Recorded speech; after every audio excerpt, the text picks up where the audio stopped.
In the quaint little town of Belmere, nestled between sleepy hills and blooming orchards, the air was always sweet, not just with the scent of apple blossoms, but with the quiet comfort of well-meaning lies.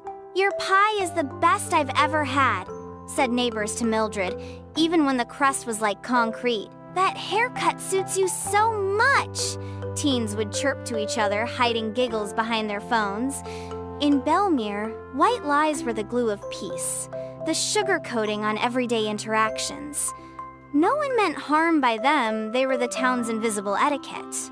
But on one peculiar Wednesday morning, everything changed. It began when 9-year-old Timmy Barnes sat at the breakfast table, poked his scrambled eggs, and declared, "This tastes like sadness, Mom." His mother blinked. "Excuse me? It's dry and rubbery, like sponge bits. I didn't say anything yesterday because I didn't want to hurt your feelings. But it's gross." Timmy's mother dropped her spatula.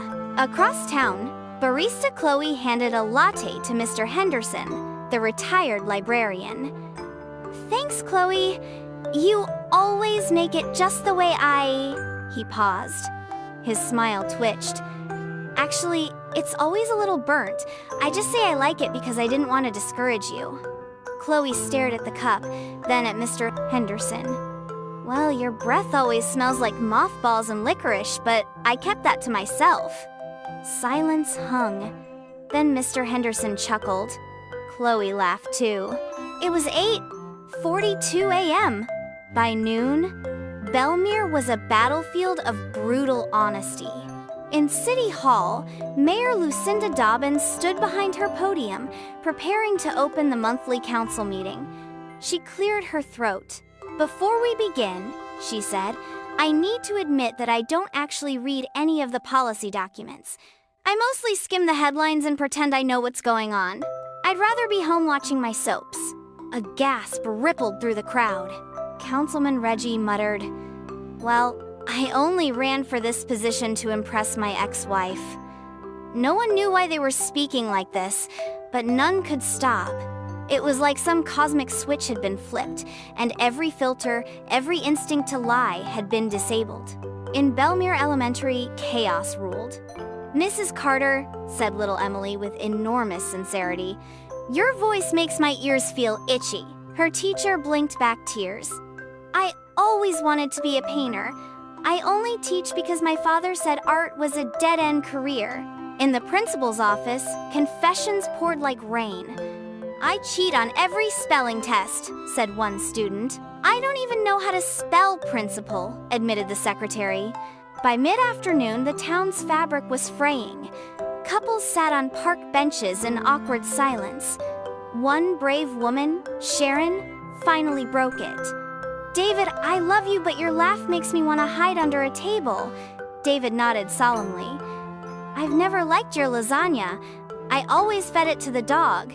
Sharon gasped. "He died last year." Exactly. A pair of teens who had dated for 3 months walked past them. The boy said, "I only liked you because your cousin turned me down." His girlfriend opened her mouth, then shut it, then punched him. The Belmere diner was unusually quiet that evening.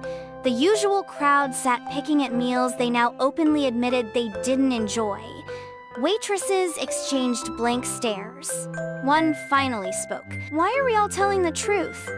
Everyone turned to her. No one had an answer. Then old Mrs. McIntyre, the town's unofficial historian, lifted a bony finger. "I remember a tale," she said, her voice barely above a whisper. "My grandmother once told me, about a day every 100 years, when the spirits of the valley demand a cleansing of falsehoods, a day of truth." It was just a bedtime story, or so I thought. Someone dropped a fork. Night fell. Belmere was exhausted. Some truths had healed siblings reconciling over long-buried misunderstandings, lovers finally admitting what hurt them. But more often, truth had cut deep. Reputations were shattered, friendships strained. Secrets exploded into the open like fireworks made of shame and regret. Yet something else stirred too.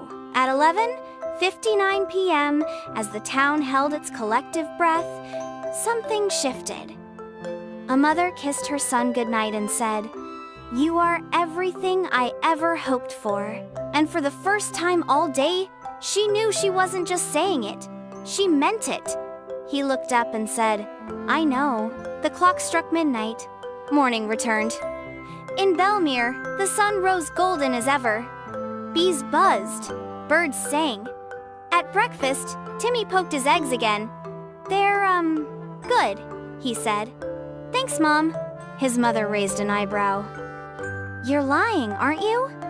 He hesitated, then nodded. She smiled. Good. Life resumed. The white lies came back gently, carefully. But something had changed. The people of Belmere remembered what had been said in the pure light of truth. They could no longer unhear, unfeel, or unlearn. Mildred finally took a baking class. Mayor Dobbins resigned happily to pursue theater. Chloe started using a coffee thermometer.